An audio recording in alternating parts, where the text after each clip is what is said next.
नमस्कार, जय हिंद प्यारे साथियों।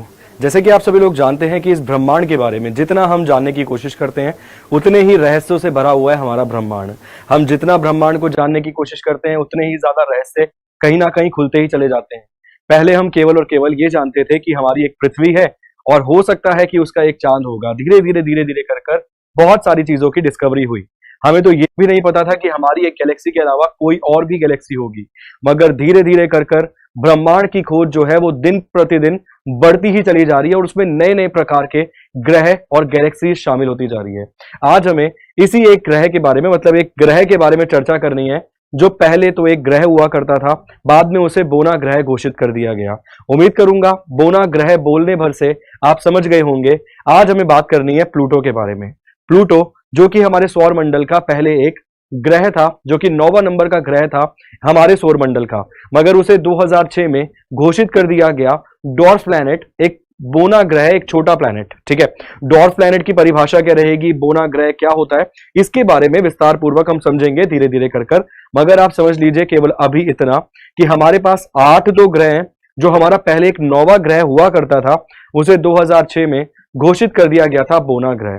उसके बारे में हम इतना सब कुछ नहीं जानते थे, बस इतना जानते थे कि वो सबसे ज्यादा दूरी पर मौजूद एक ग्रह है जिसके बारे में हम जान पाए हैं बहुत थोड़ा बहुत। ठीक है, लाइक हमें ये पता था कि भाई एक ठंडा ग्रह है, जरूरत से ज्यादा ही वो ठंडा रहता है क्योंकि उसकी जो रोशनी है वो सूरज की जो रोशनी है उस तक बहुत ही ज्यादा देरी में पहुंचती है, इसीलिए कहीं ना कहीं वो ग्रह जो है वो बहुत ज्यादा ठंडा है।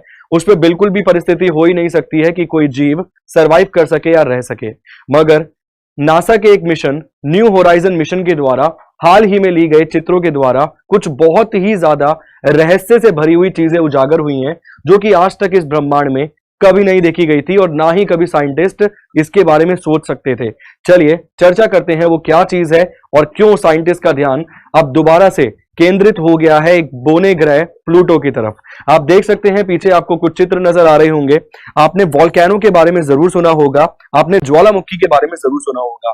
तो इसी प्रकार के कुछ ज्वालामुखी पाए गए हैं प्लूटो के ऊपर और ये एक बहुत बड़ी डिस्कवरी है, ये एक बहुत बड़ी खोज है। इस खोज को किसके द्वारा किया गया है, तो नासा के न्यू होराइजन मिशन के द्वारा इस खोज को अंजाम दिया गया है। ये जो वॉल्केनो है इनकी कुल ऊंचाई 1 किलोमीटर से लेकर 7 किलोमीटर के लगभग है। और एक चीज आपको और जानकर हैरानी में डाल देगी, चकित कर देगी, वो चीज ये है कि इसमें मोल्टन, मतलब इसमें लावा मौजूद नहीं है, इसमें कहीं ना कहीं बर्फ की शेप में, मतलब आप समझ सकते हैं कि जमा हुआ पानी इसमें मौजूद है। और इस डिस्कवरी के साथ कहीं ना कहीं साइंटिस्ट के दिमाग में एक बात और ठनी है, उनको ये चीज भी कहीं ना कहीं अब समझ आ रही है कि कभी ना कभी प्लूटो के ऊपर बहते हुए समुद्र जरूर हुआ करते होंगे, इसी वजह से वहां पर इस प्रकार के ज्वालामुखी जो है वो देखे गए हैं। और यदि किसी ग्रह पर पानी है, तैरता हुआ बहता हुआ पानी है और वो गर्म पानी है, तो उसमें जीवन की संभावनाएं 100% तक बढ़ जाती है। ठीक है, तो उसमें जो जीवन की संभावना है कहीं ना कहीं 100% तक बढ़ जाती है। तो अब साइंटिस्टों का जो दिमाग है वो पूरी तरह से कहीं ना कहीं फोकस है प्लूटो के ऊपर और बहुत सारी अध्ययन करने की कोशिश की जा रही है प्लूटो के बारे में। आपके एग्जाम के पॉइंट ऑफ व्यू से कैसे इंपॉर्टेंट है, सवाल आपके एग्जाम में पूछ सकता है कि प्लूटो को कब बोना ग्रह घोषित किया गया था, एक डॉर्फ प्लैनेट की कैटेगरी में डाला गया था, तो सन 2006 में, मगर इस पे प्रॉपरली स्टेप लिया गया था सन 2014 में। मगर जब यह सवाल एसएससी के एग्जाम में पूछा गया था तो वहां पर सवाल का सही जवाब 2006 ही कंक्लूड किया गया था। साथ साथ वो आपसे यह भी पूछ सकता है कि प्लूटो की हाल फिलहाल में जो फोटोज को कैप्चर किया गया है जिसमें वॉल्केनो के चित्रों को लिया गया है, वो किस मिशन के तहत लिया गया है, तो आप जवाब देंगे न्यू होराइजन मिशन। जो मिशन कंडक्ट करवाया गया है किसके द्वारा, जो मिशन कंडक्ट करवाया गया था नासा के द्वारा।